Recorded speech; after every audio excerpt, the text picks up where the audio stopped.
This video is about several formatting conditions. There can be several independent of each other. Let's go back to our example code. There may be more than one condition. For example, we have a condition here that now field value is greater than calc. Let's change it to a 5 here, so that more cells meet this condition. Another condition can be set condition as a multiple parameter. Here you can refer to other fields, no matter what their sort is. It does not matter whether the field whose value we refer to is calculated earlier or later, because the formatting is calculated at the very last moment before sending to the server, when all fields have already been calculated. We can access any field in the table and any field in another table. Let us write that field 2 equals b. I remind you that in the comparison conditions, if you are comparing with strings, you have to put double quotes. And if both comparisons are true, only then bold true. Check and see that the first condition is satisfied by 30, 40, 50, but there is only one row in which field 2 equals b.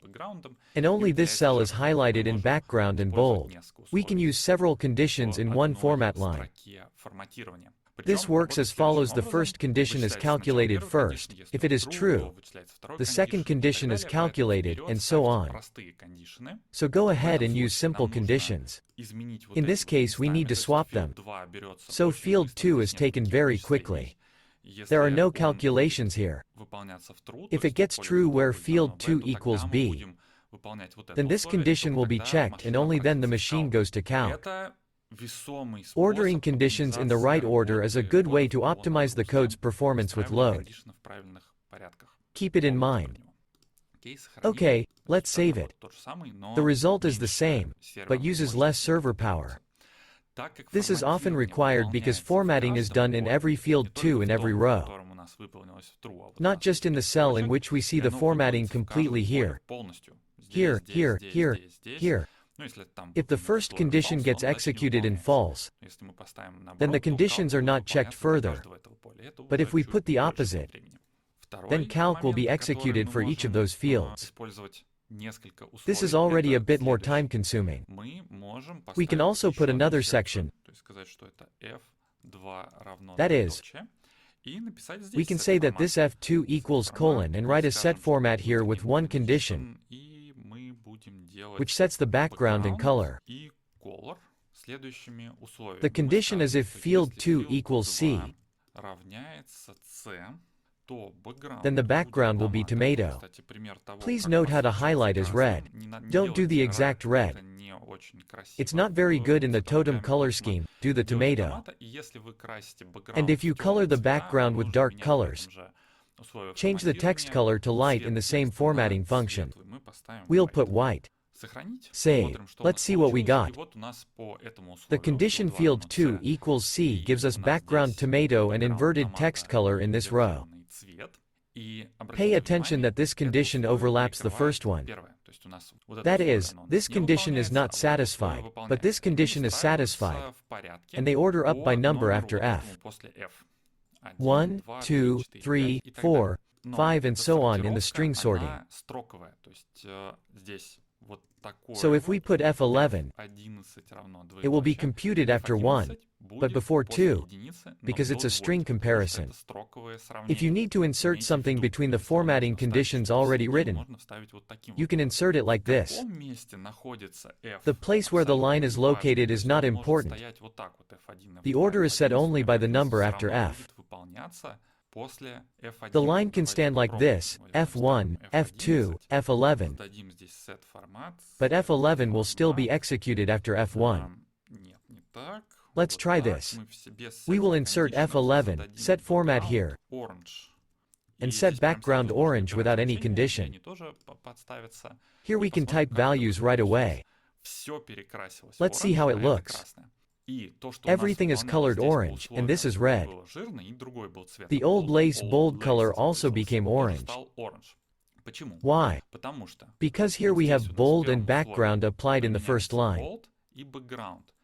The next line in order applies only the background, which overrides the previous formattings. But here, both the color and the background are used. Both the color and the background overlap. If we say here that it will be false, that is, remove the bold, then we won't have the bold here either. That is, we had a 30, bold, and now it has become plain. How to do if we want to fill not with red, but just to cancel the previous formatting. Here the background is filled with orange, and here we don't want background tomato. We just want the default background to be restored. In this case, we have to set an empty value, like this, but we also want to remove the white color. So we set it to blue. Here we have color blue, and we just undid the fill color. To undo, we have to pass in an empty string. By default, the first block is F1. This is so that you can always insert F0. So, F0 equals colon. It often happens that you have written all the conditions and then it happens that you need to insert some basic settings at the beginning that should be applied to all the rows. You can use F0 to do this. For example, set format, and we set the default background white smoke, and everything already goes from there. That is, first it is painted in white smoke, and then according to the conditions the other formats are applied. We look, and nothing happens, because the only field that somehow hits up to the base is this one, and it hits up to the base of the standard one. So when we do white smoke and the rest like this, here we reassign the background to a blank string. It's not the primary color. That's the foreground color. It's set by default. And if we want it to return to white smoke here, we have to write white smoke here. We'll demonstrate that, to show that white smoke does indeed apply. We will write condition here. Conditions can stand anywhere. They will be executed first in order from left to right. If the now field value is greater than 30, then we color in orange. But placing conditions not at the beginning is wrong. Put them forward as is customary in autofill functions. Do not leave parameters unfilled. Remove the last semicolon, and so white smoke applied first. After 30 we start to apply the conditions. This is what F0 paints. There is a trick associated with the fact that we can generally set the base color of the column. Change it as follows. There is a parameter such panel color. We take white smoke and fill by panel color. We can set it, and then the base color of the column will be the one specified in panel color. And when we set it through a line like this, it affects the server load. When via panel color, it has no effect, because this color is being applied to the field on the client side.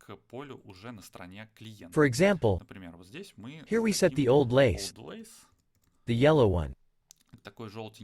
Save. It has a very low priority and overrides all other formatting conditions. Let's do it again, for practice. Here we make all the fields locked and the Bs unlocked. What will it look like? We go into formatting, turn it on, set format. There will be no condition. We're going to have a block. We say everything is blocked, and by this condition everything will be blocked. And then we write condition 2, F2 equals colon. Set format. This is where we just write the condition that now field value equals B capital. Capital letters, lowercase letters matter. Then block false. We override here. There is such a peculiarity when you type capital letters, then with this autofill with slashes everything is converted into lowercase letters. Check this point, because B capital, B lowercase, there is a difference. Well, here we have everything blocked. B capital is unlocked. We save it and see that this is locked, and this is unlocked to change. If we change it to D, that field becomes locked again. And so this locking, it's not hard. It's done on the client side. It's a lockout against finger errors. If a person wants to change it and he knows JavaScript, he can avoid it. Yes, the change logs will record what he changed, but changes in critical places do with server-side blocking. Talk about that in the action codes. That's it for this video. Practice. Try different ways. Просто вы попробуйте See you in the другие next методы в video. следующих видео.